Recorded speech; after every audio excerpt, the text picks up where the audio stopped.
from the National News Studio, Sri Lanka.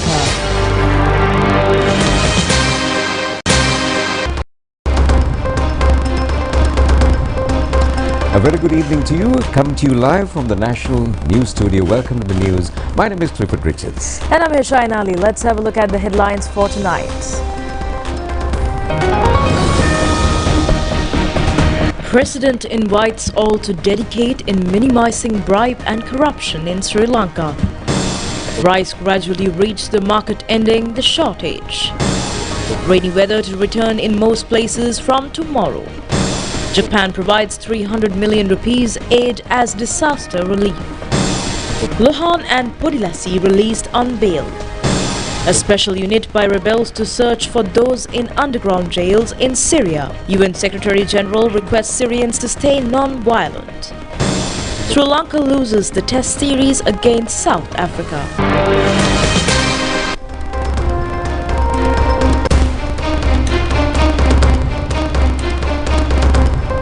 On to those and other stories in detail, and your top story for tonight is President Anurakumara Dissanayake says that all should be committed to make Sri Lanka a state with minimum level of bribery and corruption.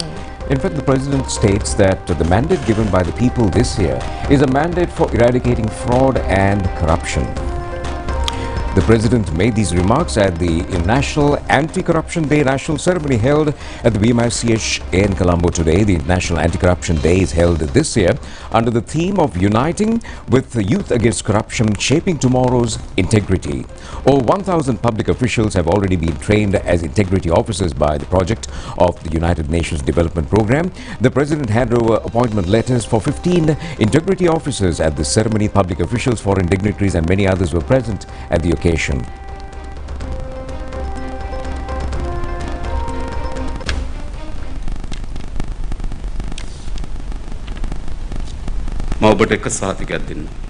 President Anurakumara Dissanayake says that corruption and fraud have worsened year by year, stressing that if tangible progress is not made in reducing these issued by next year, such celebrations would hold no real value. The President also noted that the performance of the Commission to investigate allegations of bribery or corruption, revealing that 69 cases were filed in 2021, of which 40 were later withdrawn. He said that similarly in 2022, 89 cases filed and 45 were subsequently withdrawn. The President emphasized the need to inform the public about reasons behind the withdrawal of bribery and corruption cases and to disclose why investigating officers failed to appear as witnesses in these cases. Highlighting that the Bribery or Corruption Commission had convicted only 2 constables, a Grama Niladhari and a clerk in a single year, the President noted that a widespread public perception that the law in Sri Lanka operates like spider's web, where small offenders get caught while powerful individuals escape unscratched. The President stressed that rebuilding a country that requires a complete overhaul of the state system, asserting that a healthy and functional state cannot be created without such reforms. He further pointed out that the public's trust in the legal system and its institutions has been eroded, emphasizing that justice delayed is justice denied. The President urged collective declaration and dedication to transform Sri Lanka into a state with minimal corruption, which he said is essential to restore citizens' confidence and fulfill their expectations.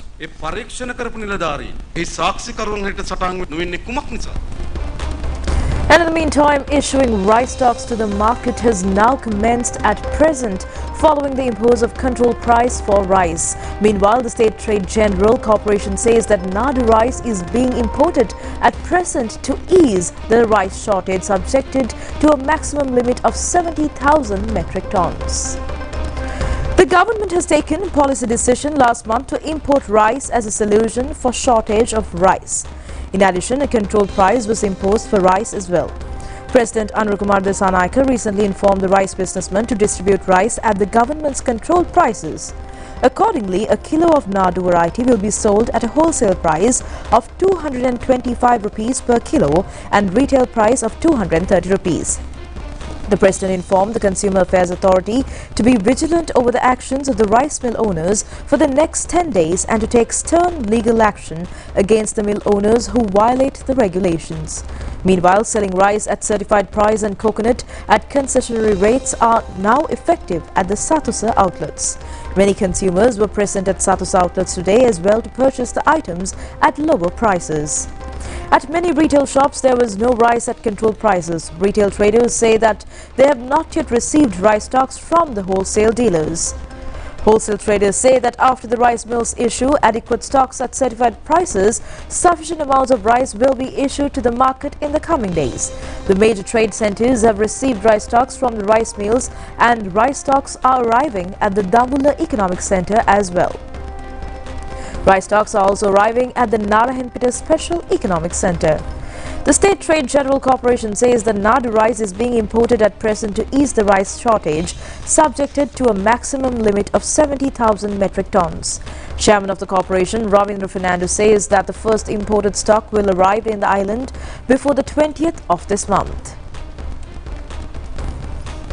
Chairman of the State Trade General Corporation, Ravindra Fernando, said that as the first consignment bids were called up and quotations have been received for stock of 5,200 metric tons of rice, and said that this consignment will arrive in the island by the 16th of this month or before the 20th. He added that in the addition, another 5,200 metric tons and 28,800 metric tons will be imported. Well, from rice to the coconut price situation, consumers pay a great attention to the increase in coconut prices, and many are not aware of the long-term reasons for this price increase, and also people share their views on this matter. A decrease in the local coconut harvest can be observed each year from September to February next year. Coconut harvest fell down considerably in 2017, and the same thing has happened this time again. According to the Coconut Cultivation Board, the harvest has come down due to various reasons. Among them, separation of land into plots, damages due to whitefly and red beetle, yellow leaf disease, and wilting of leaves along with the damages caused by wild animals can be described as major reasons. According to the chairman of the board, Saman Devage, around 200 million coconuts are lost each year due to the damages caused by wild animals. During the last 5 years, fertilizer has not been used in 90% of coconut cultivated land, both in government and private sector. Saman Devage states that the government has ordered to provide a coconut fertilizer subsidy due to this reason. Chairman of the Coconut Cultivation Board, Saman Devage, said that the country lost more than 20% of coconut plantation during the last decade. He added that if steps were not taken to stop using coconut plantations in order to start housing projects and other industries, that will lead to another shortage in coconut production next year, also along with the damages caused by wild animals. Agricultural crops are affected to a great extent by climatic and weather conditions. According to the Sri Lanka Coconut Research Institute, many people are not aware about this matter. Director of the Sri Lanka Coconut Research Institute, Nayani Archery, said that considering the period from January to August in 2023 and January to April in 2024, the monthly rainfall has been less than 100 millimeters in coconut-grown areas of the island. She added that the temperature in the environment in those areas also have gone up more than 33 degrees Celsius, where pollination of coconut flowers are not properly completed. She further said that the amount of coconut flowers also decreased in such environmental conditions, and added that all these have contributed to the decreased coconut harvest this year. Around 1,350 million coconuts had been exported this year. This is an increase of about 450 million nuts compared with the last year. According to the chairman of the Coconut Development Authority, Shantaranatunga, a 5-year plan has been initiated in order to increase the coconut harvest. Chairman of the Coconut Development Authority, Shantaranatunga, said that the coconut harvest cannot be increased in a short period of time, and it takes at least 2 years. He pointed out that by now the Coconut Research Institute, Coconut Cultivation Board and the Coconut Development Authority have jointly taken needful steps in order to increase the coconut harvest by 4,500 million nuts by 2030. And moving on to the weather forecast, the Met Department says that an increase in the rainy weather is expected from tomorrow in northern and eastern provinces. The northeastern monsoon condition would also be stabilized gradually. According to the Met Department, the low-pressure area in the sea of the southeastern Bay of Bengal is expected to travel in a west-northwestern direction and would reach the southwestern Bay of Bengal of Tamil Nadu shore on 11th of this month. The department also stresses to be alert about the future forecast and communiques issued to naval and fisheries community who are conducting fishing activities in this sea area. Several rounds of rain would occur in northern and eastern provinces and in Mathile district today. A rainfall about 75 millimeters may occur in western and Sabaragamu provinces and in certain areas of Gaul and Mathura districts along with considerably strong rains. The Met Department further says that scattered or thunderstorm showers would occur during the evening or night times in western and Sabaragamu provinces and Gaul and Mathura, Nuwa area and Kandy districts. And in the aftermath of the very adverse weather condition that we experienced, a package of aid to the value of 300 million rupees has been donated. That's by the government of Japan for those who have been affected by the flood situation in the country, and this donation was handed over to Sri Lanka yesterday. Well, the aid package was handed over to the Sri Lankan government by the Japanese embassy and JICA jointly, and this included tents, mattresses and plastic sheets and would be distributed among affected people of 13 districts. The occasion was attended by the Director General of Disaster Management Center, retired Major General Uday Herat, and the Sri Lankan representative of JICA, Metsuya Yamada, and others.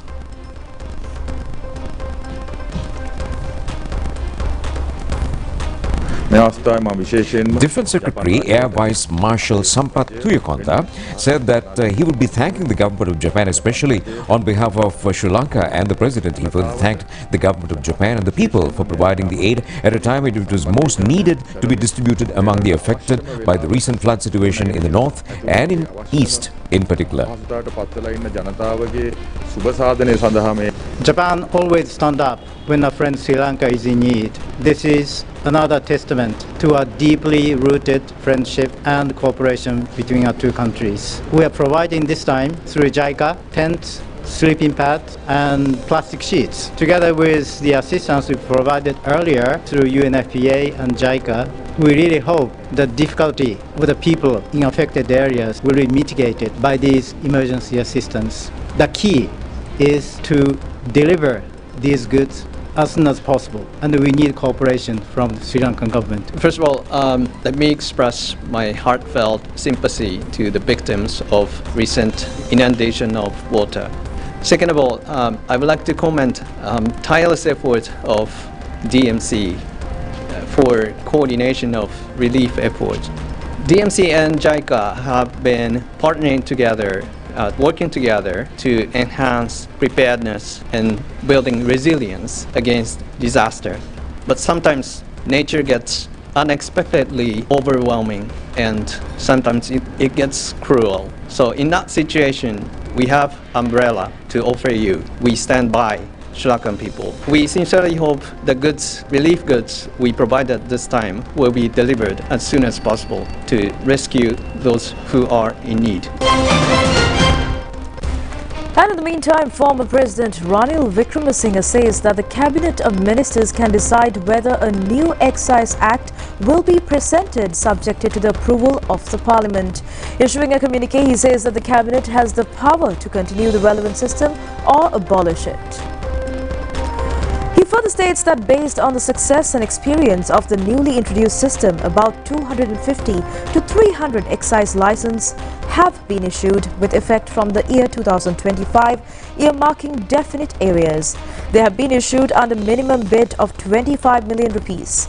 In the communique issued by the former president, it has been stated that plans were underway to allocate 25% of the income of the new licenses to establish a fund in order to promote temperaments movement.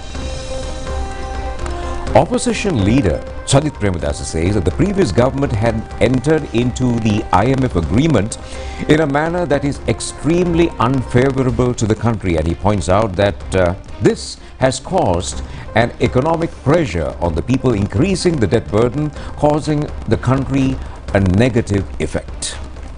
Well, Sajith Premadasa made this observation addressing a public meeting held in Negombo yesterday. The meeting was organized by parliamentarian Kavinda Jayawardena. Opposition leader Sajith Premadasa says that the agreement had been signed in order to get concessions, but instead an extra amount of $2.3 billion would have be paid by the country according to the statistics available. He pointed out that when the agreement was signed, the government of Ranil Wickremesinghe said that it will be beneficial to the country and the people, and he also said that there has been a stability in the economy and the country ending various queues. Ranil Wickremesinghe government also justified the IMF agreement. He added that Ghana has been successful in reducing 37% of repayable debt in international sovereign bonds, whereas this country would be compelled to pay an additional $2.3 billion burden debt.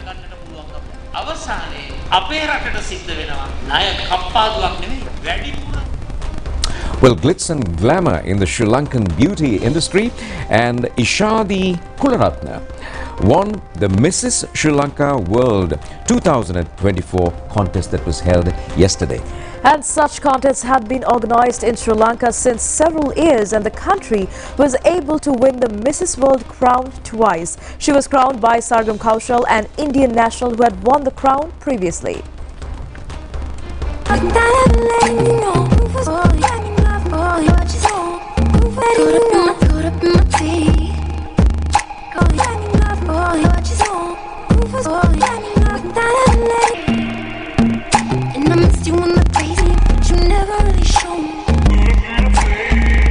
Let us get started with the very first mini title.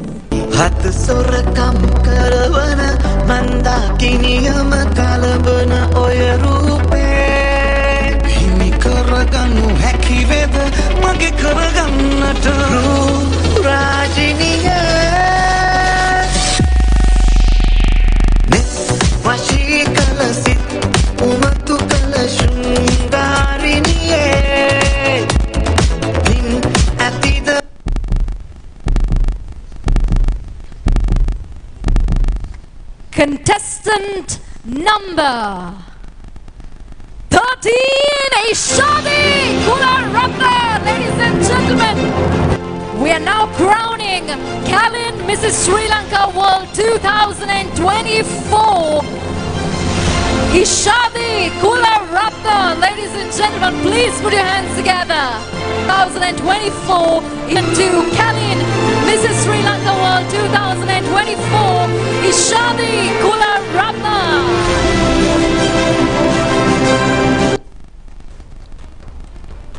Well, glitz and glamour from the fashion world. Congratulations, Ishadi.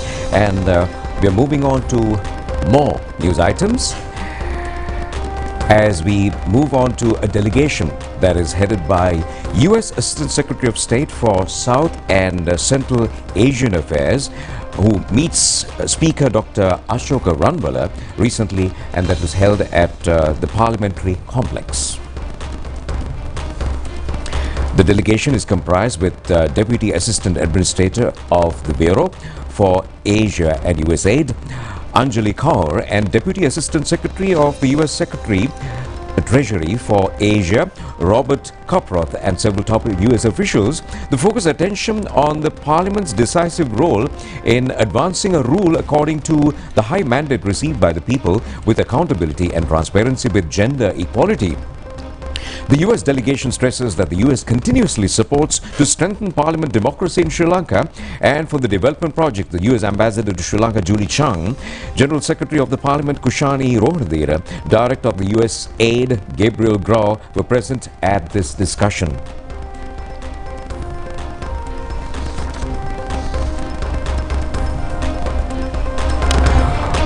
Well, China says that the assistance to Sri Lanka in health and other areas would be provided continuously. And this has been disclosed in a meeting between the Ministers of Health and Mass Media, Dr. Nalinda Jai Tissa, and the Chinese Ambassador Qi Zhenghong. The meeting took place in the Ministry of Health. Extensive discussions took place regarding the development projects implemented in Sri Lanka with the assistance of the Chinese government. The Chinese ambassador appreciated the humanitarian program implemented by the government in order to provide a quality health service at a low cost. The minister thanked for the assistance provided by the Chinese government during the COVID pandemic period and special donations provided to the country. A hospital ship of Navy of the People's Republic of China will be anchored in the Colombo harbour from the 21st to 28th of this month. A health team comprising specialist doctors in the hospital ship are due to provide treatment to a large number of patients of this country. The Deputy Minister of Environment, Anton Jaguri, says that measures will be taken to restore the mangrove environmental system, which is in fact on the verge of deterioration. The Deputy Minister made these remarks in a response to questions raised by journalists following a ceremony held in the Wennapur area. Well, the mangrove ecosystems around the island will be restored under the Clean Sri Lanka program. Deputy Minister of Environment Anton Jaguri says that during the past period, political authorities have destroyed the mangrove system. He said that they are not aware of the environmental process carried out by the mangrove forests. He added that therefore, the NPP government has a serious responsibility to safeguard the mangrove forests. He further said that under the Clean Sri Lanka program, measures will be taken to restore the mangrove systems in the Puttalam district. The Sri Lanka Navy commemorates its 74th anniversary today. Commemoration programs have been organized, giving prominence to naval traditions and religious performances in every naval command. And following information is on the Sri Lanka Navy, which inherits a proud history. The institution was originated in 1939 as Ceylon Voluntary Navy through number 1 of the Voluntary Naval Ordinance of 1938. On the 1st of October 1943, it was transformed into Royal Ceylon Voluntary Naval Sub-Service. The formation of the Royal Ceylon Navy on the 9th of December 1950 is considered as the commencement of the permanent naval force in the country. Since then, the Navy has been fulfilling its special responsibility as the guardian of the ocean territory of the country. The Royal Ceylon Navy had developed from strength to strength and was renamed as Sri Lanka Navy, with Sri Lanka becoming a republic in the year 1972. The Sri Lanka Navy has extended special contribution for the victory of the humanitarian operation, which has eliminated nearly 3 decades of terrorism in Sri Lanka in the year 2009. The Navy is also extending magnanimous assistance in controlling narcotics, racketeering and non-traditional oceanic challenges, as well as many other illegal activities. The Sri Lanka Navy is committed at present as well to realize the oceanic aspirations of the nation. The 74th commemoration has been organized under the advice of Commander-in-Chief of the Sri Lanka Navy, Vice Admiral Priyantha Pereira. Promotions have been awarded to junior and senior 2,138 Navy personnel belonging to various ranks from today.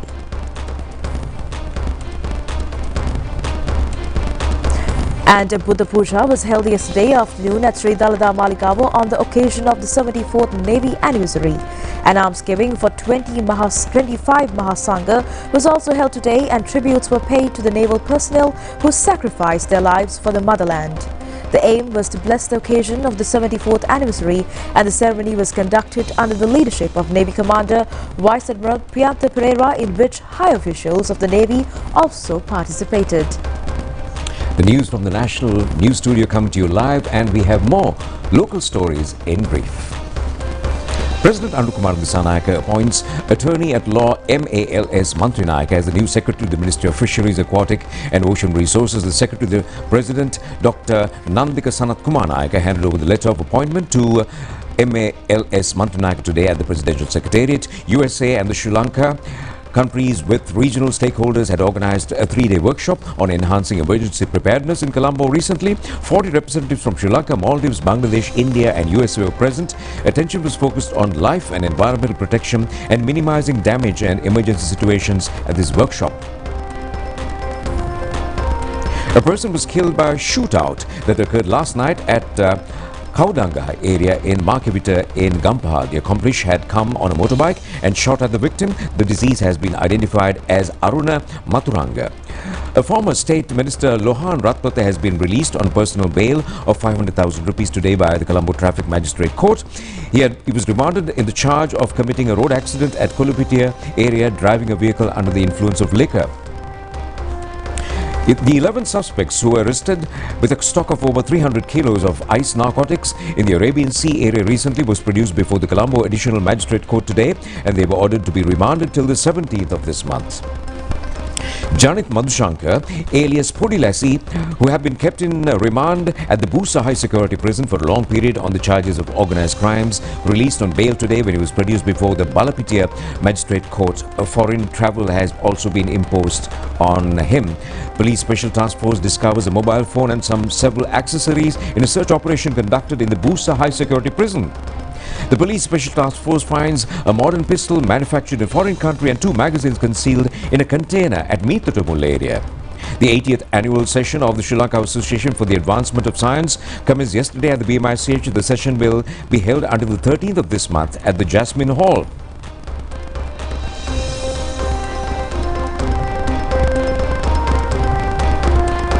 The Beruela Moragala tourism zone is full of foreigners now. After several years, owners of the holiday resorts in the area says their income has increased due to this situation.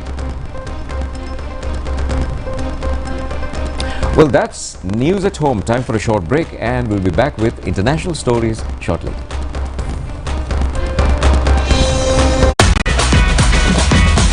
Terima kasih, Pantamai.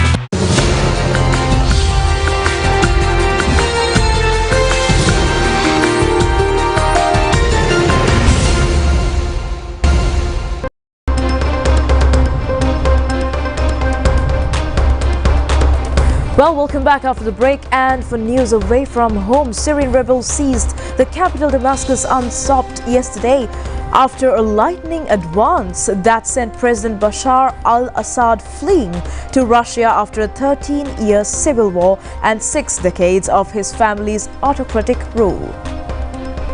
A Syrian defense group known as the White Helmet stated that it has deployed specialist emergency teams to Saidnaya prison following reports that inmates are being detained in the underground cells. Furthermore, so far it has not found any of the secret doors being talked about, but will continue searching with the help of people who know the prison entrances and secret passages. Efforts are continuing in Syria's capital Damascus to free prisoners after former President Bashar al-Assad's regime was overthrown by the rebels yesterday. Syria's key ally Russia is carrying out airstrikes against the rebels led by the group HTS. But it is unclear how the Syrian president will be able to stop an advance that could threaten his government's survival. The United Nations Security Council is due to assemble in the coming hours after Moscow requested an emergency meeting to discuss the next step in Syria. Meanwhile, UN Secretary General Antonio Guterres stressed the need to preserve Syria's territorial integrity, independence and unity, stating that the future of Syria will be built by the Syrians. In a statement published on the UN website, Guterres called on Syrians to grab the opportunity and build a stable and peaceful future. The UN chief further stated that much work needs to be done to ensure an orderly political transition to new institutions.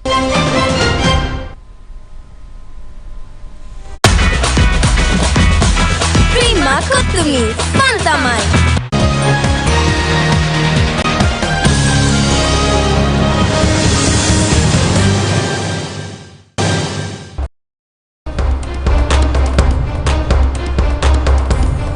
Welcome back, and we are now moving on to the world of sport. Firstly, South Africa today wins a second cricket test against Sri Lanka by a margin of 109 runs and also sealed the series 2-match series to 0. Great shot. In the match played at Port Elizabeth, South Africa scored 358 in their first innings, to which Sri Lanka replied with a score of 328. South Africa scored 317 in their second innings, setting a target of 48 for victory for Sri Lanka. When the play started today, Sri Lanka had scored 205 for the loss of 5 in the second innings. Accordingly, Sri Lanka needed another 143 to win the match, but South Africa was able to restrict the Sri Lankan innings to 238. Sri Lanka could score only 33 runs today. Spinner Keshav Maharaj claimed 5 wickets for South Africa.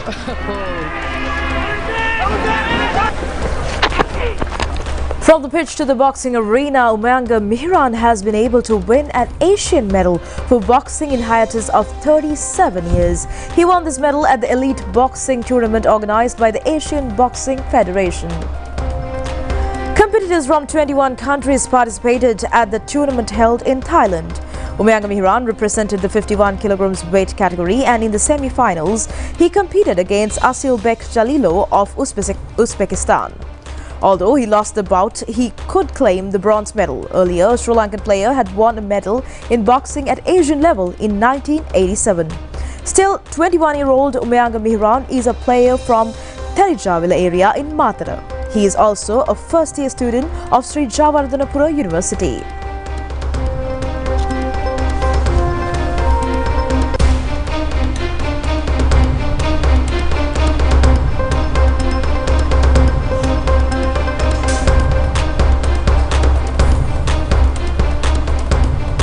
And from the boxing ring to sports in general, Deputy Minister of Sports Sugat Tilakaratne says that the government's aim is to create a beautiful and rich country that can advance in sports as well.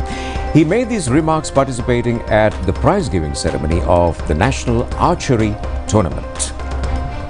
Well, this tournament was organized by the National Archery Association. This was held for the 4th time this year. In a lapse of 4 years, about 300 male and female players representing 10 sports clubs competing in 29 events. The tournament was held at the Umagilia grounds in Kolonnawa for 3 days.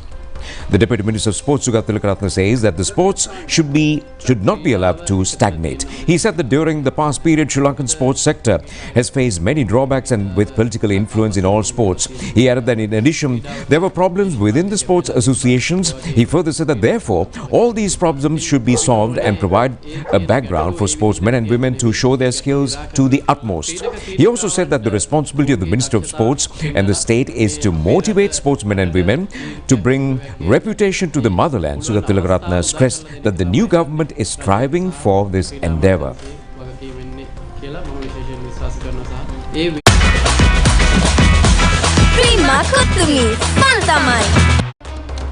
Well, on that note, it's time to end the news. Do enjoy the rest of the programs together with Tesha. This is Clifford wishing you a good night.